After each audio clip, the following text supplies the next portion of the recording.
I'm just filling up the tank. I got a 12-gallon in here. But this just runs automotive fuel. I pre-mix it. It's a 2-stroke 447 Rotax.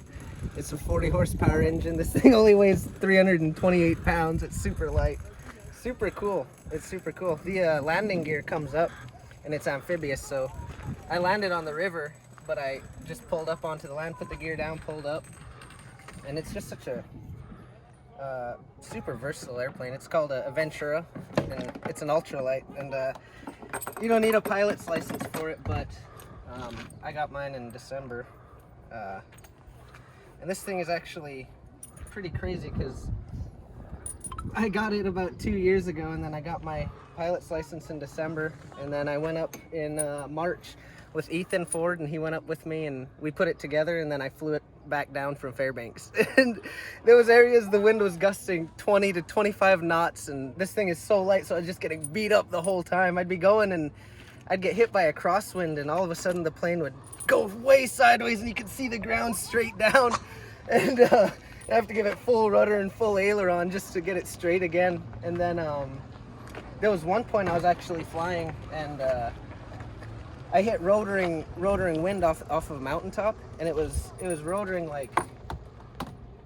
like this. So when I hit, my airspeed went from about 55 to 75 miles an hour, and 80 is the never exceed because you can cause structural damage to it. So I had to bring the nose up to slow it up, and I cut the power, but then I came up over the top of the rotoring wind, and then my airspeed went from about 55 because I slowed it up to 0, and then I was just dropping and coming straight down, and I had to give it full power and nose it down. But before I could get any airspeed to be able to get lift again, I had to catch up to the downdraft on the rotary on the other side of that rotoring wind. But it's a super fun little plane. I just went to 3-step today and went around up there. I landed on the Gweek, and then it's like an airboat. As soon as you put it on the water, I was doing about 60 from the mouth of Gweek all the way down the river, just getting a feel for the water. But yeah, this thing it's really cool. From Fairbanks to here, it was the route we took was about 600 statute miles, and then it was about 600 miles, and then it took 14 hours of flying in 2 days. Yeah, my flight route was from Skyflight in Fairbanks to Nenana, and then Nana Lake Minchimina to Nikolai, and then McGrath, Stony River, Crooked Creek, Antioch, and then Bethel. Those are all places I gassed up. Ethan followed me. I flew to Minchimina by myself, and then I camped under the wing, and then he came out the next morning and brought me more gas, and then he was just carrying jerry jugs for all my fuel the whole way down, and he was my chase plane. So, because this thing is really slow, I'm cruising between 55 to 65 miles an hour. In the manual, it says they'll fly 13,500 feet, but that sounds ridiculous. And because I went up and from Antioch to Bethel, I flew 3,500 over, and that was high up to be in a open plane, and it was cold. It was cold up there because it's all open. But other than that, it's pretty good. It streamlines the air really well. Yeah. So it's funny because I brought it up one day for my buddy's wedding, and then I went back and my prop was broken, so I had to go and buy a new prop. This is a 447 Rotax 2-stroke engine. It's just like a snow machine. You pre-mix the fuel 50 to 1, and then I just got this 3-blade carbon fiber prop, and I really like it. It has a lot of bite, a lot of go, and it's only 40 horsepower. But since it's so light, this thing just climbs like nothing. It's really a lot of fun, and then it doesn't really want to stall. It flies really well. Honestly, I want a bunch more people out here to get them because it would just be so fun to go out and mess around with everyone else out there. This fabric is it's Dacron, and it's really, really tough stuff because you can take it and cut it, and it won't keep tearing. It's got like ripstop seams in it, and but yeah, it's all tube and fabric. We put it together, and 3 of us, about 100 hours. To reassemble it, because I bought it used, so then we had to reassemble it because there was some things that I didn't like about it too much. But it's retractable. It's a tail wheel, but it's got retractable gear. These just come straight up, and then this tail comes forward and in, and there's a little pocket up inside of here. And but other than that, it's just a normal little airplane. It's got the elevator, the rudder. It's stick-in rudder, which was crazy because the first time I flew this, I had zero experience in tail wheel, and I had zero experience with stick-in rudder and a pusher type, because the engine's a pusher type. It's not a conventional, just normal plane where it sticks out the front. But the reason they put it back here is so that when you're landing on the water, the prop's not hitting it, and it's just up and out of the way there. It's got an electric start. There's a starter in there, and then I have a master switch and a kill switch, and then just it's a push to start and my little key for it. Mm-hmm. Yep. And it's a pretty tight fit. There's a lot of all the kids came up and they were asking about it. That's so cool.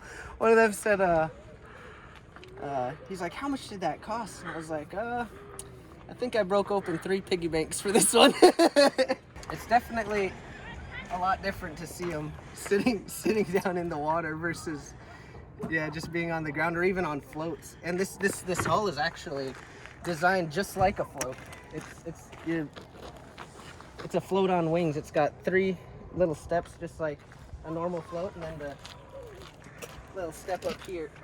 And then when you're getting going and you're doing 50, 60 in the water, there's only a few inches on this that's actually in the water.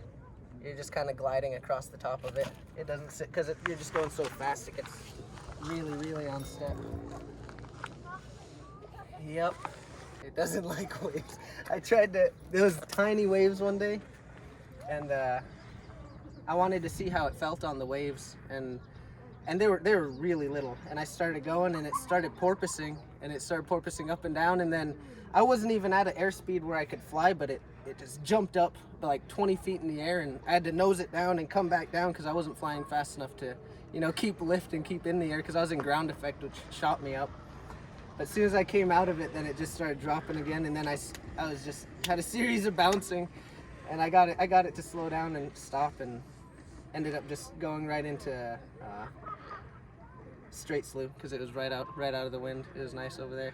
This is a funny one because you can't get dual time since it's a single seater. So I just read up just some forums and a couple YouTube videos over these. But the training that I had though was I got trained in a 172 in Palmer, and that's where I got my private pilot's license. But it was definitely, there's a lot of different little things about it, like the pusher type. On a standard plane, you give it a lot of throttle, and then the nose wants to come straight up with you. But with a pusher type and where it's sitting, it's, with the axis, it just kind of wants to tilt forward. So my first time doing a go around on a runway, I was given the go around, and normally you'd want to nose it down or something to get some more airspeed, because as soon as you give it a lot of power, it's just going to come up. But this one just dips down as soon as you give it power. And it's pretty loud. It sounds like a snow machine in the air. It's like a mosquito plane. This is the stick. This controls the ailerons right here. And then my yoke. Oh. So yeah, this is the ailerons, and then back and forth, that's your elevator, and then the rudder are these 2 pedals down here. It doesn't have differential braking, which is just brakes on each side, which would normally be on the pedals, but it's just got a single brake for both. But with this tail dragger and the configuration it has, it'll turn really sharp, so you don't need differential braking to turn around on a runway. This is my throttle. That's full throttle. That's no throttle. This is my push to talk button. I connect it to my headset so I can talk to radio. And then this right here is my trim tab. This controls the trim tab on the tail, and that's just so if it's trying to dive on me a lot, I could pull it back so I don't have to hold it back, and I could trim it out to fly level by itself. There's this Johnson bar right here. You pull this lever. I'm not gonna do it here because it'll just fall onto the ground, but you pull this lever and that disengages this mechanism here, it comes up, and then the tube can come down, which will pivot the tire up. So when you wanna put the gear up, you squeeze this trigger, that comes up, and then you pull the bar back, and the bar latches underneath this hook, and that holds the wheels. Then these wheels then would be up about right here, and then they're out of the way of the water, so they're not just dragging. It's got a 12 gallon tank, and yeah, I was playing around for quite a bit today.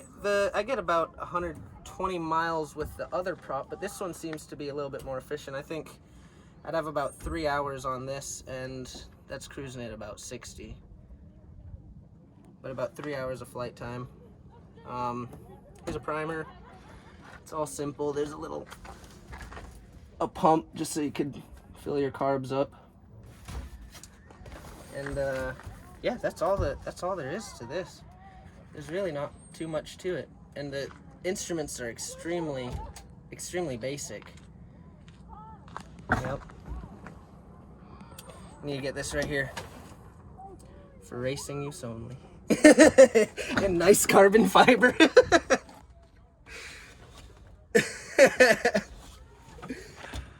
Yep, it's a whole lot of fun. My stepdad helped me put it together, and Ethan, and my stepdad's a AMP mechanic, airframe and power plant, but these are part 103, and it's just a home build, so you could buy kits and put them together.